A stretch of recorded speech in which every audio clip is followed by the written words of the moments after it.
People, with their messy emotions and illogical demands, require a certain finesse to manage. Let's dissect this process, the one my upbringing in the White Room honed into a ruthless tool. Step 1. Observation. Not the idle people-watching of a bored student, but a targeted analysis. Every micro-expression, every hesitation in speech, these are puzzle pieces scattered across a board. I see them, even as my face remains a carefully constructed mask of disinterest. This leads to the most crucial element: understanding the opponent's true objective. Rarely is it the surface-level thing they present. Horikita blusters about class advancement, but it's a desperate plea for acknowledgement. Ryuin seeks dominance, a mask for his own insecurities. Even someone as capable as Ichinose has her hidden vulnerabilities, that misguided sense of responsibility for everyone's happiness. Once you grasp the heart of their desire, you have leverage. It's not about crude blackmail. That's the tactic of the weak-minded. True leverage is about understanding what someone values most and subtly aligning it with your goal. With Horikita, I tapped into her longing for her brother's approval, not by promising it, but by carefully structuring situations where success would speak for itself. For Ryuin, brute force was necessary. But once he was broken, I supplied what he craved, a new, stronger opponent to fuel his ambition. Of course, this manipulation carries a price. People, illogical as they are, expect a certain amount of give and take. So, concessions become tools. Not concessions of weakness, mind you, but strategic sacrifices. Offering Hirata control over minor decisions satiates his need to feel important without truly undermining my plans. Sometimes, even feigning ignorance is useful. The less someone thinks I'm capable of, the less guarded they become. Emotions, that's the wild card. My training was intended to suppress them entirely, but it's an imperfect science. There are flickers when confronted by the truly unexpected. Kushida's betrayal, for instance, generated a brief surge of something akin to anger. I quickly reined it in, but it reinforced the risk. Most of the time, appearing emotionally neutral is the safest play.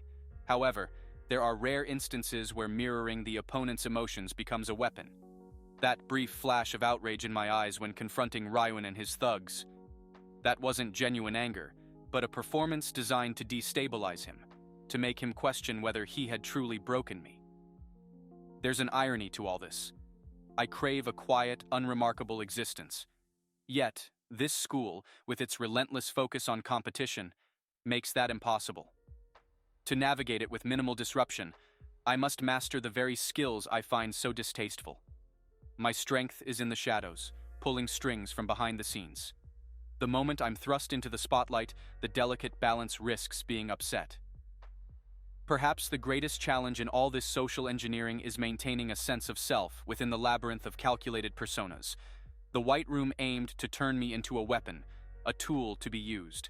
That part of me, the coldly dispassionate analyst, is always there, ready to dissect any situation, but I refuse to become only that.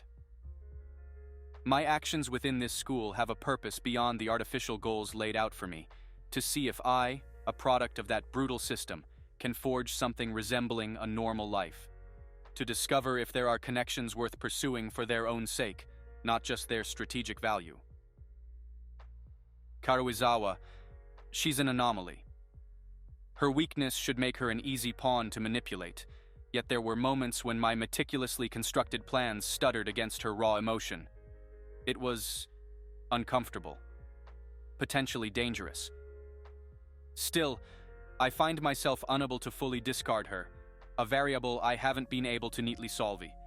Perhaps that in itself is a kind of proof, an indication that something within me remains beyond the White Room's control. And so, my existence within Kiyotaka Ayanokoji remains a paradox. The White Room created a master manipulator, and yet here I am, seeking an escape from this endless game. It's possible this is just another layer of the test, a desire for normalcy programmed into me to assess my adaptability. Or perhaps it's the first stirrings of a will truly my own. Only time and the ceaseless machinations of this school will provide the answer. If I manage to protect my coveted quiet life while retaining some semblance of individuality, that will be my true victory. Even if I never fully understand the messy intricacies of human connection, I will have proven I'm more than just a tool for my father's ambitions.